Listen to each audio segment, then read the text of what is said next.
आज का वीडियो शुरू करने से पहले एक गंभीर चेतावनी। इस वीडियो के बिल्कुल अंत में मैं आपके जीवन से डिप्रेशन, अकेलेपन और पीढ़ियों के शाप को तोड़ने के लिए एक बेहद शक्तिशाली अधिकार की प्रार्थना करने जा रहा हूं।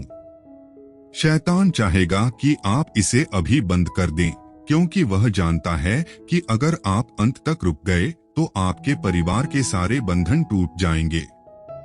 इसलिए एक सेकंड भी मिस मत करना, दिल को तैयार रखना और अंत की उस सामर्थी प्रार्थना में मेरे साथ जरूर शामिल होना।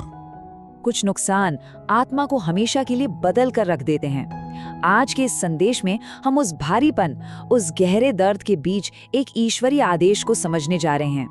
ये उन सभी विश्वासियों के लिए एक बुलावा है जो अपनी आत्मा को झकझोर देने वाले किसी बहुत बड़े नुकसान का भारी बोझ उठा रहे हैं। क्या किसी गहरे नुकसान ने सच में आपकी आत्मा को हमेशा के लिए बदल दिया है? कुछ गम इतने गहरे होते हैं कि उनके बाद जिंदगी कभी भी पहले जैसी महसूस नहीं होती। आज हम सीधे उन टूटे हुए सपनों और उन खत्म हो चुके मौसमों के भारीपन की बात कर रहे हैं जो टूटे हुए दिलों को अंदर से खोखला कर देते हैं। हम सबसे पहले पीढ़ीगत दुख के भारी बोझ को समझेंगे। ये सिर्फ कोई दुर्भाग्य नहीं है, बल्कि एक गहरी आत्मिक सच्चाई है।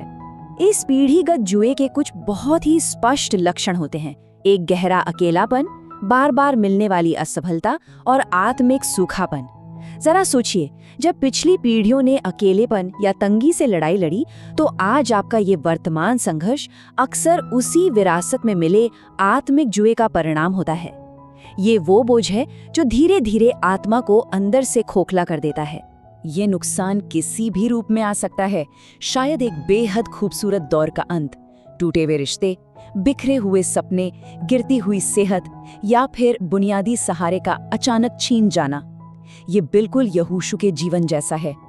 उसने मूसा के रूप में केवल एक लीडर को नहीं खोया था, बल्कि अपना आत्मिक पिता और अपनी ढाल खो दी थी। और याद रखिए, आध्यात्मिक शत्रु यही चाहता है कि छुटकारे का ये संदेश पूरा होने से पहले ही आप हार मान लें। लेकिन परमेश्वर के संतानों को ये समझना होगा कि किसी मौसम के खत्म होने पर शोक मनाना पूरी तौर पर पवित्र है। व्यवस्था विवरण 34:8 में हम देखते हैं कि इस्राएलियों ने मोआब के मैदानों में मूसा के लिए पूरे 30 दिन तक विलाप किया। और पूरे आत्मिक अधिकार के साथ मैं आपसे ये कहना चाहता हूँ कि स्वर्ग ने उन्हें उनके आंसुओं के लिए कभी नहीं डांटा, कभी नहीं, क्योंकि उन्होंने जो खोया था वो सच में बहुत मायने रखता था। यूहन्ना 11:35 का ये छोटा सा लेकिन बेहद शक्तिशाली वचन एक मजबूत आधार है। यीशु रोए। यह एक बहुत ही भारी सच है। स्वयं उद्धारकर्ता लाजर की कब्र पर रोए थे। आपके आंसू आपके विश्वास की कमी को नहीं दर्शाते, बल्कि वे आपके सच्चे प्रेम का अकाट्य प्रमाण है। जो लोग कहते हैं कि रोना कमजोरी की निशानी है, वो गलत है। लेकिन बाइबल हमें यह भी सिखाती है कि एक ऐसा समय आता है जब रोने और विलाप करने के दिन पूरे होने चाहिए। और ठीक यहीं पे दुश्मन अपना खेल खेलता है, शैतान का शोक का जाल। हमें ये समझना होगा कि कैसे हमारे गम को हमारे ही खिलाफ एक हथियार बना दिया जाता है।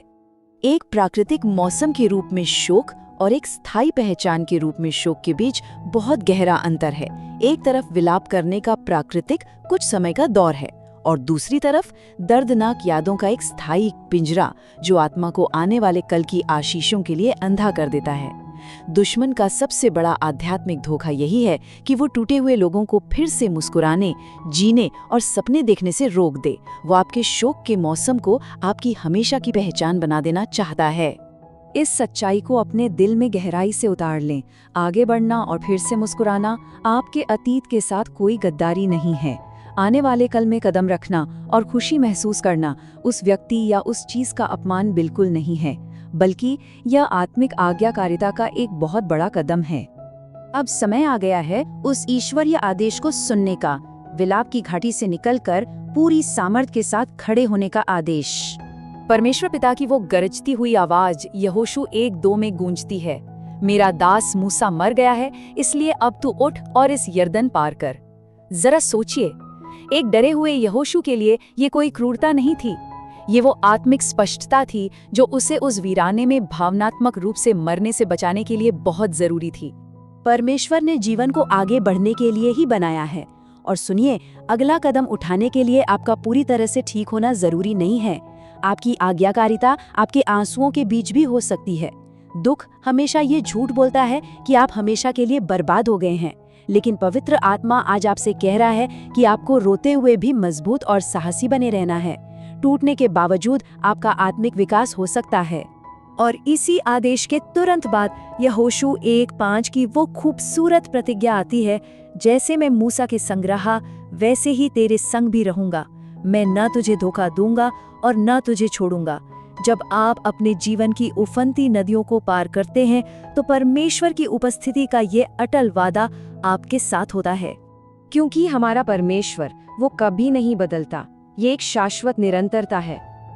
लोग बदल जाते हैं, परिस्थितियां बदल जाती हैं, खूबसूरत मौसम भी खत्म हो जाते हैं, लेकिन हमारा परमेश्वर हमेशा वही रहता है। जिस संप्रभु शक्ति ने उस बड़े नुकसान से पहले आपको संभाले रखा था, वही शक्ति उस नुकसान के बाद भी आपको थामे रखने में पूरी तरह सक्षम है। इब्रानियों 13:8 का ये वचन एक मजबूत आत्मिक लंगर है। यीशु मसीह कल, आज और युगानुयुग एक सा है। ये एक ऐसा अटल वादा है जिसे हर थकी हुई और टूटी हुई आत्मा को आज पूरी तरह से अपने अंदर समा लेने की जरूरत है। आइए अब हम छुटकारे की वेदी की ओर बढ़ें। ये आपके आजाद होने का समय है। पूरे विश्वास के साथ अनुग्रह के सिंहासन के पास आए। मैं आज परमेश्वर के अधिकार से घोषणा करता हूँ कि पीढ़ीगत शापों और अंधे कर देने वाले शोक का वो आत्मिक जुआ, अवसाद और ठहराव का वो भावनात्मक जाल परमेश्वर की संतानों के जीवन से इसी समय टूट जाए, यीशु मसीह के सामर्थी नाम में। और अब मैं आपके सामने ये गहरा सवाल छोड़कर जा रहा हूँ, क्या आप उसी राख में बैठे रहेंगे या परमेश्वर की आपके भविष्य के लिए जो महान योजना है उसके लिए आत्मिक आज्ञाकारिता में उठ खड़े होंगे? चुनाव आपका है। कि सर्वशक्तिमान, सनातन और जीवित पिता परमेश्वर, हम नासरत के प्रभु यीशु मसीह के अति पवित्र, समर्थी और पवित्र नाम में आपके चरणों में आते हैं।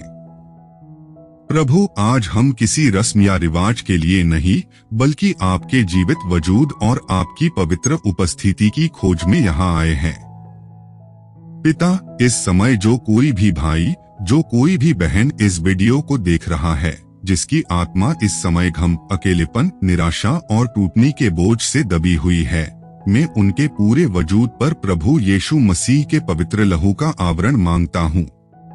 वह कीमती लहू जो कलवारी के क्रोस पार बहाया गया, आज इनके दिलों के हर एक जख्म को धोकर शुद्ध करे।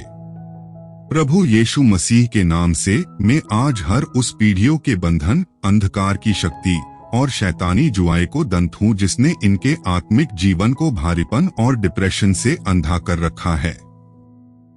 हर वह दुष्ट ताकत जो इन्हें बार बार अतीत के दुखों, पुरानी नाकामियों और मेयर ह्यू हालतों की तरफ खींची है, इसी वक्त नासरत के यीशु के नाम से वह जुआ टूट जाए और हमेशा के लिए दूर हो जाए।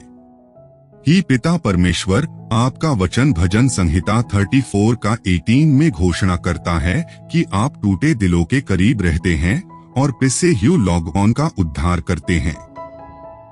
आज इनके सीने से उस पाथरीले, कठोर, थके हुए और सुन हो चुके दिल को निकल फेंकिए। इन्हें पवित्र आत्मा के अभिषेक से छुए। तांधली, बीमारी, कंगाली, अवसाद और आत्मिक खालीपन का जो भी शाप इनके जीवन पर मंडरा रहा है, वह प्रभु यीशु मसीह के समर्थी अभिषेक से आज इसी वक्त भस्म हो जाए। मैं प्रभु यीशु के दास होने के अधिकार से घोषणा करता हूँ कि आज से इनका उठना, बैठना, चलना और बोलना पवित्र आत्मा के नियंत्रण में है। यशायाह 61 का 3 के अनुसार आज आप इन्हें राख के बदले सुंदरता, विलाप के बदले आनंद का तेल और उदासी के बदले स्तुति का ओढ़ना अता फरमा रहे हैं। प्रभु, इनके आंसुओं को अपनी कुप्पी में जमा कीजिए। साल्म 56 का 1। इनका एक भी आंसू जया ना जाए। इन्हें उठने की ताकत दीजिए, इन्हें दोबारा विश्वास करने का हौसला दीजिए और इन्हें आगे बढ़ने का वो स्वर्गीय समर्थ्य दीजिए जो आपने यहोशू को दिया था। धन्यवाद पिता परमेश्वर कि आपने हमारी इस अधिकार की प्रार्थना को सुना और उत्तर दिया है। मुक्तिदाता, राजाओं के राजा, प्रभु यीशु मसीह के समर्थी नाम में मांगते हैं, आमीन और आमीन। मसीही भाई बहनों, अगर आज पवित्र आत्मा ने इस प्रार्थना और वचन के जरिए आपके टूटे हुए दिल को छुआ है और आप सचमुच प्रभु यीशु मसीह के सामर्थ्य में एक नया सफर शुरू करना चाहते हैं, तो अभी कमेंट बॉक्स में जाएं और पूरे दावे के साथ आमीन टाइप करें। अपनी प्रार्थना की जरूरतें हमें कमेंट में जरूर बताएं। परमेश्वर के राज्य के काम को आगे बढ़ाएं और अपने कम से कम 5 अन्य भाई बहनों के साथ आईएससी जरूर शेयर करें जो इस समय किसी न किसी नुकसान या दुख से गुजर रहे हैं। प्रभु यीशु मसीह की कृपा और शांति आप सब पर हमेशा बनी रहे। जय मसीही की। अगर यह वीडियो आपको अच्छा लगा तो लाइक एंड सब्सक्राइब जरूर करना।